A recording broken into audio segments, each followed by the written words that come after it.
So maybe you're upset about a dinner party that you were invited to, that blah, blah, blah. I don't know. You felt some sort of way about. Maybe you felt rejected and you've been trying to not feel that and just push it down. It doesn't matter. You're being dramatic. Stop feeling that. And then all of a sudden, 3 days later, you're screaming at your child because they want to go to the pool with their friends instead of to Target with you. And you're like, why do I even care about this? I don't know why I even care. Hello, it's because you never actually experienced the feeling that you had from the dinner party.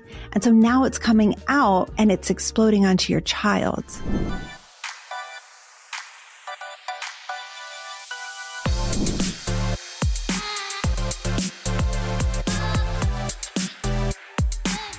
Hey, what's up? This is Kristen Carter, and you are listening to the I Have ADHD podcast. I am medicated, I am caffeinated, I am regulated, and I am ready to roll. How are you? So good to be with you today. Come on into the room and get cozy. Whether you are multitasking, maybe you're driving or out for a run or doing a chore around the house, I am so happy to be your body double today. Or maybe you're sitting quietly. I can't imagine that that's the case, but maybe you are. Maybe you're just like cozied up in a snuggly chair, or you're in bed and you're just relaxing and like, hey, I'm glad to be with you. So glad that you press play on this podcast. Today, we are talking about how to improve your relationships by improving your emotional regulation. We're on a relationships kick right now because I am teaching a relationships course in Focused and I'm prepping for it. I can't wait. This is my special interest. I love talking about relationships. I love teaching on relationships, and I love coaching ADHDers to have better relationships. And so as I am prepping for this course, I'm getting ready with these podcast episodes as well. And it's going to be a good one today because I know that every ADHDer, to at least some extent, struggles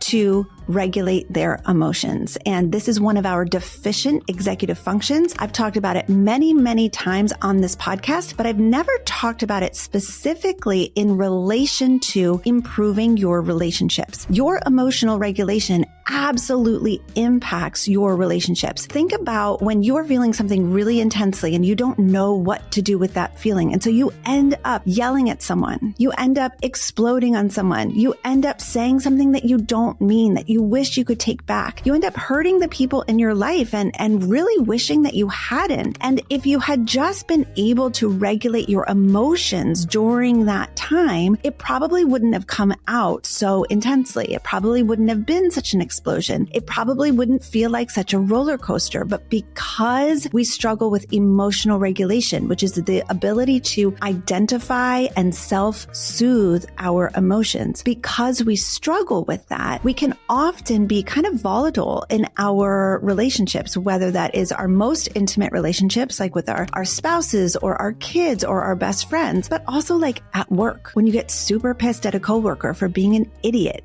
and then you can't stop yourself from saying something that's going to put your job at risk. Like, hello, anyone at all. I want to kind of sell you on this idea of exploring emotional regulation as it pertains to your relationships, because it is one of the number one ways that you can improve your relationships is being self-aware and being willing to self-soothe your emotions and not kind of delegate that responsibility to the people around you. Now, as you're listening to this podcast, if it is hitting, if it slaps, as my kids say, or if you are really resonating with it, I want to invite you to come join my coaching program, Focused. In the month of July, we're going to be studying relationships and how to improve them. And if these last relationship podcasts have been resonant to you, that likely means that your relationships could use some improving. And listen, this is the place to do it. Surrounded by a community of ADHDers who understand you, who do not judge you for the way that your brain works or expect you to show up as a neurotypical. We are going to link arms and take this journey together. So go to ihaveadhd.com/focused to learn more. And I would love to see you in Focused in July to study how to improve your relationships, even when you have ADHD, because it is possible. I promise you that. It's not going to be immediate. It's not a quick fix, but it is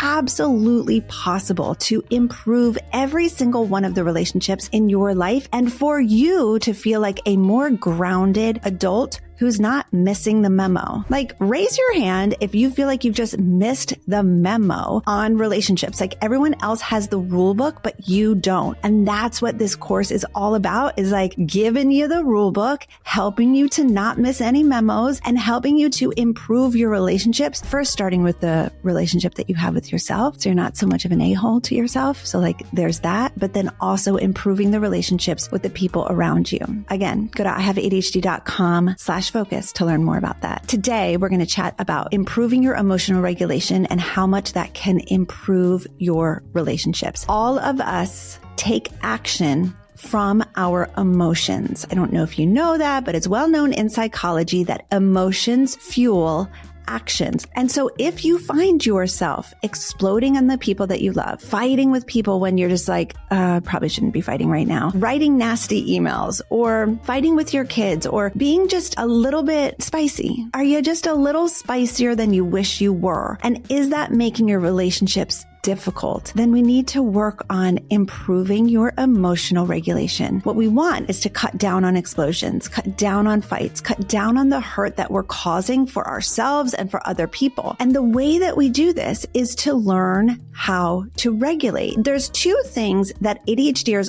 often do with their emotions when it comes to other people. We react to our emotions really strongly. That's number one. Tell me if this resonates. You're experiencing something really intense in your body and you're not sure what to do with it. And before you even have a chance to think, you're finding yourself yelling. You're finding yourself shaming someone else. You're finding yourself writing a nasty Facebook post, or writing an email, or speaking to the manager, or whatever the case may be. Like, all of a sudden, your body or your mouth is in motion, kind of without your consent. This is not a thought through decision that you have made. This is like your body, your mouth is moving and you almost don't have control over it. That is you feeling something really deeply. And instead of self-soothing, you're dispelling it onto someone else. You're wanting to get it out of your body. It feels so uncomfortable. And so you're like, get this thing out of me. And so we're dispelling it onto other people. And listen, I did this for years. I did not know that emotional regulation was tied to ADHD. I did not know that this was a skill that was underdeveloped for me, that I needed to learn and improve as an adult. I didn't know. So if you're just learning this for the first time, I just want to be here for you. If you feel any shame or like any type of way about it, I get it. I also did learn this for the first time, like 10-ish years ago. And I was like, excuse me, why didn't anyone tell me this information? Like, I thought that the way that I was feeling and reacting was just like normal, just typical. And I'm not trying to invalidate the way that we feel, but sometimes our reactions don't match the reality. Sometimes our reactions are much bigger than what the situation calls for, because what we're feeling is so intense and we haven't learned how to deal with it. We haven't learned how to identify it and self-soothe. So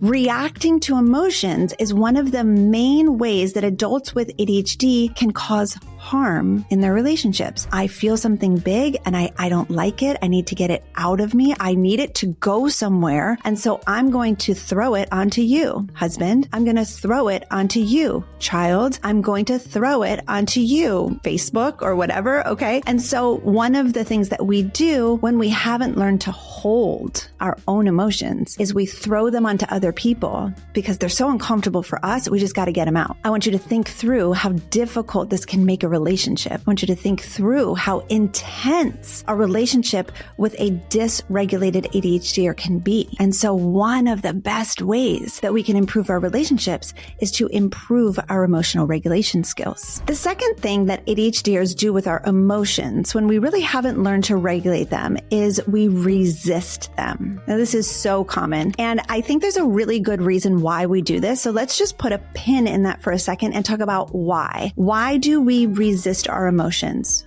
Well, I'm curious. Did you grow up in a family that celebrated emotions? Because I didn't. Did you grow up in a family that taught you that emotions were normal and that you should be able to feel? Because I didn't. Did you grow up in a family that really created space for your emotions? Because I didn't. Or did you grow up in a family that was more like, Stop being dramatic. Stop crying or I'll give you something to cry about. Stop making such a big deal out of this. I don't know what your problem is. Cause like if you grew up in a family like that, that just did not help you to have emotional literacy, you probably spend a lot of time resisting your emotions. What that means is you're trying really, really hard not to feel. Can I get an amen? Like anyone? Trying really, really hard not to feel. Now, this doesn't work, but it is something that we do, especially when we're unaware that emotional regulation is a thing. So when we resist our emotions, what it means is we're pushing them down or trying to like push them away. Have you ever tried to keep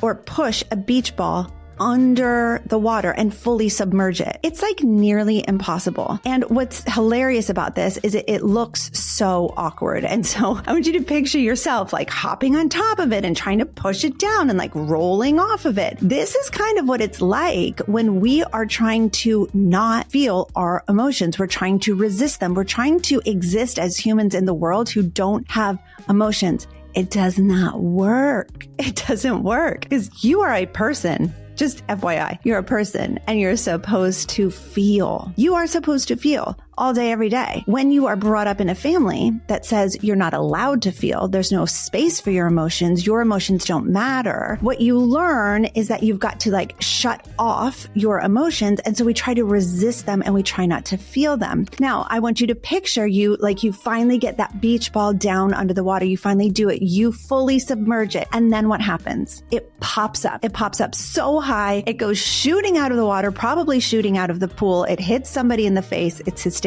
But the problem is that our emotions do the same thing. Okay. Our emotions do the same thing. So we're trying to keep our emotions down, but they eventually explode. They eventually come out, and usually about something that doesn't even pertain to the original situation. So maybe you're upset about a dinner party that you were invited to that blah, blah, blah. I don't know. You felt some sort of way about. Maybe you felt rejected and you've been trying to not feel that and just push it down. It doesn't matter. You're being dramatic. Stop feeling that. And then all of a sudden, 3 days later, you're screaming at your child because they want to go to the pool with their friends instead of to Target with you. And you're like, why do I even care about this? I don't know why I even care. Hello, it's because you never actually experienced the feeling that you had from the dinner party. And so now it's coming out and it's exploding onto your child. It just makes me so sad because I know we do this. I know that you're probably hearing it and you're like, crap. I totally do that. I can think of times that I've done it and I know it impacts our relationships. I know that it makes it really, really hard to just function as a grounded, steady person in relationships. And so the way to mitigate this, my love, is to start allowing your emotions to be in your body. Don't worry, I'm going to give you some very clear steps on how to allow your emotions. But first, I want to check in with you. Do you notice yourself resisting your emotions and then they kind of explode out of you accidentally at some seemingly unrelated time? And or do you notice yourself reacting to your emotions? Like you feel something big in your body. It's so uncomfortable. You need to get it out immediately. And impulsively, you're yelling or screaming or punching something or writing a nasty email or doing something really reactive to dispel that emotion and to get it out of you. I want you to check in. How does that impact your relationships? How does it impact your spouse? How does it impact your kids? How does it impact the people that you work with? This is really tough because this podcast specifically about emotional regulation, this is all stuff we need to work on. And I know a couple weeks ago, I kept saying hey, it takes two to tango. It's not just a one-sided thing, which is true, but no one can regulate our emotions for us. And when we dispel them onto other people, we are causing harm. We are causing a difficulty in the relationship. And so take a minute if this is something that you're struggling with and allow yourself to feel that big feeling of darn, this is something I really need to work on.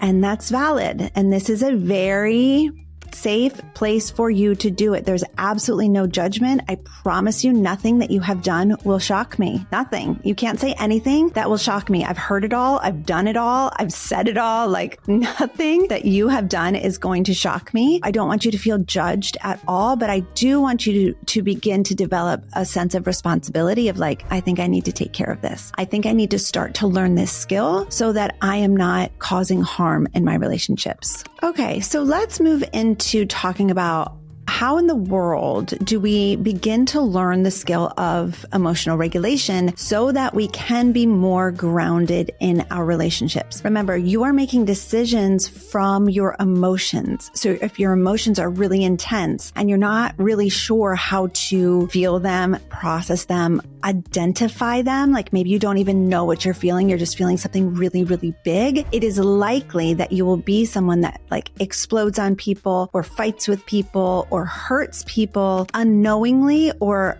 without meaning to because of what's going on in your body. On the flip side of that, I just also want to acknowledge that it might also cause you to shut down. So if you are not the type of person that finds yourself exploding on people or fighting with people or hurting people, first of all, great. But I wonder if you're on the opposite end of the spectrum as someone who is shutting down, as someone who is not telling the truth and people pleasing and fawning and just being quiet and kind of wasting away on the inside because you're not able to show up authentically in your relationships and you don't want to explode on people. So you just don't say anything at all. And then you find yourself kind of just being a shell of a person and not really authentic and just showing up in your relationships as like a yes person, even though that's not really true for you internally. So when we don't know how to process our emotions, that could also be the experience where we're just trying to shut them down and we're trying to hold ourselves back from causing any harm. But then in turn, we're not showing up as a real human. We're not really interacting with people. And we just are kind of, I don't know, a zombie is like not the right word, but we're just kind of like not fully present, not all there in our relationships because we are feeling things so intensely. And maybe we feel ashamed about that. Maybe we feel like there's no space for it. And so we just shut down. And that's the other end of the spectrum, or the pendulum swinging the other way, where we're not exploding and causing fights, but we are just shutting down and not really being present. And that's not great either. There needs to be some happy medium of us being able to feel our emotions and express ourselves authentically and accurately in our relationships. Just being able to show up as an adult in relationships. It's so important. So let's talk about how in the world do we regulate our emotions. Now, regulating your emotions involves a couple of skills. You need to identify that you're having an emotion. You need to have the ability to pause, and you need to allow that emotion to be present in your body. And those three things can be really, really difficult. It requires you getting out of your head and into your body. It's probably a brand new skill for those of you who are new in this space. So if you have no idea what I'm talking about, it is no problem at all. I'm going to share a tool with you today that is actually a new tool that I'm sharing on the podcast, but it's one that is widely used in therapy spaces and in coaching spaces. And it's called the RAIN tool. And what's awesome about this, I've taught you the surf tool previously, but I love RAIN as well. And I wanted to offer it to you as an additional way to regulate your emotions. The first thing is to just recognize. You're going to recognize that you're feeling something. There's something happening in my body right now. When I was first learning about emotional regulation and how to regulate my own emotions, I would literally have to pause in the middle of a conversation. I remember one specific time that I did this with Greg and I said, I am feeling something. I'm not sure what's happening. I don't want to say anything that I regret. I just need 5 minutes to go be alone and kind of work through what I'm feeling. And I'm going to come right back. I want to have this conversation. Like, I'm going to be right back. I'm not trying to avoid, but I need to go regulate and figure out what's happening on the inside of my body so that I can have a good conversation with you. The first thing to do is to recognize that you're feeling something. Alert, alert. something is going on in my body. Take a minute and acknowledge that you're feeling something. The next thing is to allow it to be in your body. So you want to get comfortable, and you might want to close your eyes and take a deep breath and just allow yourself to sink into your body and do an internal scan. All right, what's going on here? Where is this emotion? What's happening? What's coming up for me? Allow it to be in your body. If you can allow it to be in your body, you're not going to throw it onto someone else. Hear me say it again. If you can allow the emotion to be in your body, if you can make space for it, if you can say, hey, you're safe to be here, I will feel you. You're okay to be here with me, then you won't throw it onto someone else. Then it's not going to fuel your actions and cause harm to someone else. So you want to just kind of tell yourself like, hey, you're experiencing an emotion. It's okay. And at this point, you might not even know what you're feeling, and that's totally fine. You're just making space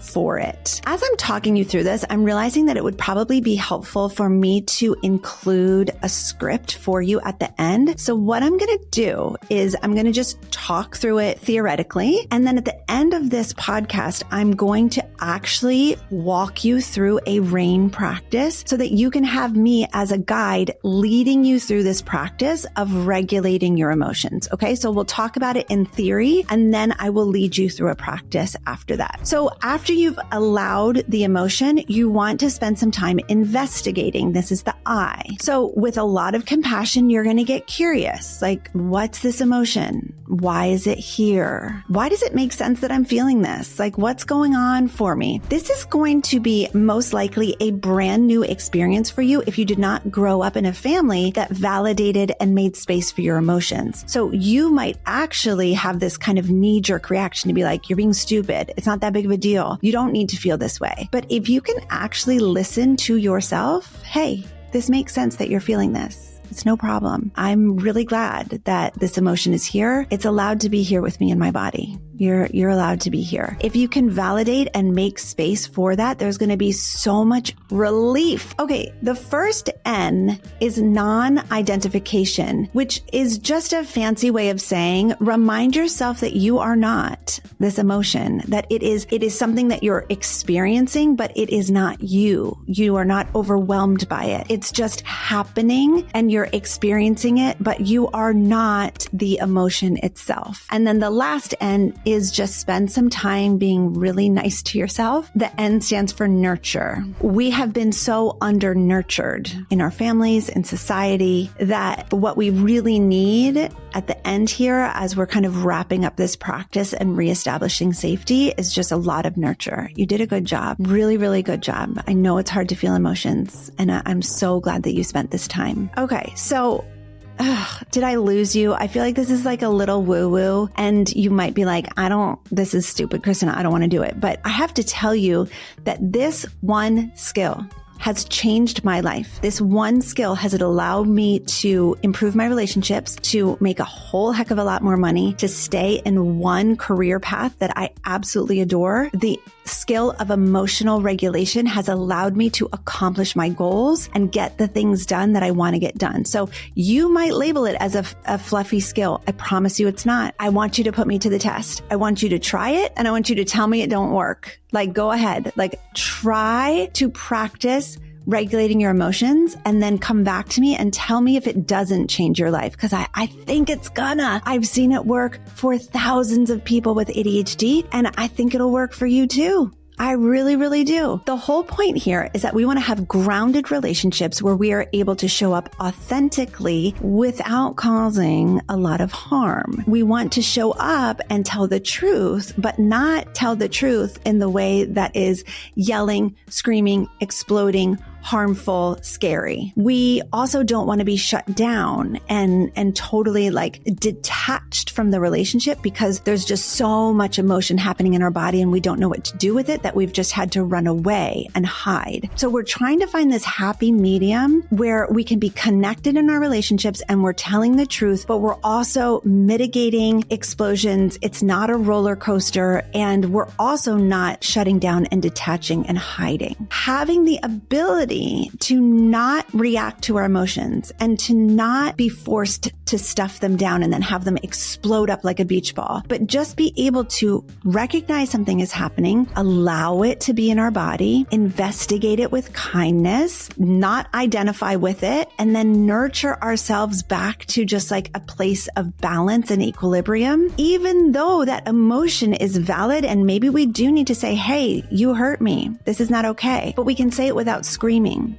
We can say it without throwing something. We can say it without giving our beloved person the silent treatment for 3 days. So I want to end here with just walking you through a RAIN practice so that you can have my voice. You can come back to it anytime you save this podcast, have my voice walking you through an emotional regulation practice. This is just going to take a couple minutes, and we're just going to slowly and steadily make some space for you to feel whatever it is that's coming up for you. All right. So my friend, get comfy and just notice the sounds that are around you right now. What I'm hearing are some birds chirping in the background. And I hear a fan going. I hear some cars. I'm curious what you hear. And just acknowledge how safe you are in your space. No one is coming to harm you. You are safe. So we're going to just take a minute to recognize that you're feeling something. Something's coming up for you and it's big. All right, that's no problem. Now we're going to allow it to be with you in your body. If you know what emotion you're feeling, if you can name it already, that's great. You can just say, this is shame. This is frustration. And just speak to it.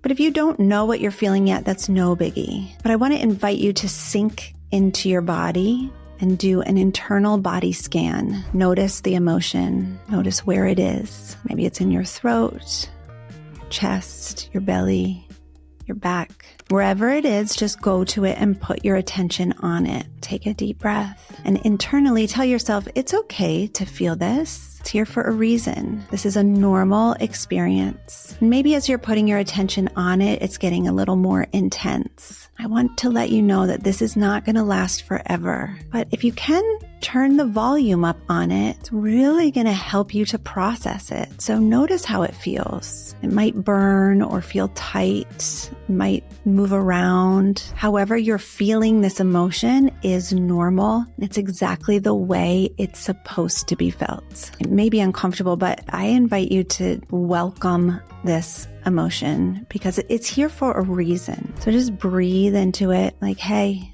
you can be here. You're here for a reason. Now with another breath, expand the space around the emotion. Kind of focus on where it is in your body and take a breath and feel your body get bigger and bigger and make space to hold that emotion. You are so expansive. You have plenty of room in yourself for this emotion. And as your body gets bigger, notice that the emotion might be getting a little smaller. Notice that it might be getting a little more distant, or the volume might be turned down on it a little bit. Notice how when you create more space for the emotion, the intensity seems to diminish a little bit. Take another breath. Your arms and your lap and your legs, they're all expanding and creating more and more space. Now with a few deep breaths, let's direct that emotion down into your belly, into your lap, down your strong, long legs, out through your toes. And you can repeat that a couple times. You can even kind of blow air downward and think about that emotion just going down through your belly, through your legs, through your shins, through your feet, through your toes. And you're just kind of like sending it on its way. Now you can bring your attention back to your room, to the sound of your breath, to the feeling of your feet on the floor. Just notice again how safe you are, how brave you are. You did such a hard thing. So now is the time where you want to get curious. You want to investigate a little bit. Why is that emotion here? What's it here to tell you? Your emotion is valid. You're not being stupid. You're not being dramatic. You're not being too much. This is extremely valid. Why is it here? Has there been an offense? Is there something that you need to talk to someone about? This is all very valid. But remember, just because you're feeling the emotion doesn't mean the emotion is overtaking you or that you are consumed by it. I want you to picture the sky, or even just look out the sky. Like look out your window or go outside and see the sky. The sky is always blue. Even when weather moves through the sky, we just always know that behind the clouds, behind the storm, the sky is blue. You are the sky. Even though weather moves through, it does not mean that it's going to stay that way forever. We know that a storm can come in and it's going to be stormy and scary for a little while, but then it always clears up. Always. Even when you are experiencing this really intense emotion, just know that you can always get back to baseline, to the blue sky. Allow yourself to experience the emotion, but don't worry that it's going to consume you. The sky's not scared of the rain. The sky's not afraid that the storm is going to stay forever. The sky just knows that like weather is a part of life. This is just a part of being human. So yeah, it's going to move through, but it's not going to be here forever. You did a really good job. I know that this is hard. I know that it can be awkward. It can be weird. I know that one little podcast episode is not going to, change absolutely everything, but I hope that I've given you enough of a tool to be able to begin to have this practice of regulating your emotions. Because if you can regulate your emotions, you can improve your relationships. I want you to test me on this. I want you to see if this is true. Can you regulate your emotions? Can you give yourself a moment so that we're not yelling, screaming, hitting, punching, whatever the case may be, writing nasty emails or saying things that we later regret? Can you begin the practice of emotional regulation so that you can improve your relationships? And listen, if you resonated with this, you need to come join me in Focused. Go to ihaveadhd.com/focused and let me take you even deeper. I can't wait to talk to you next week. Bye-bye.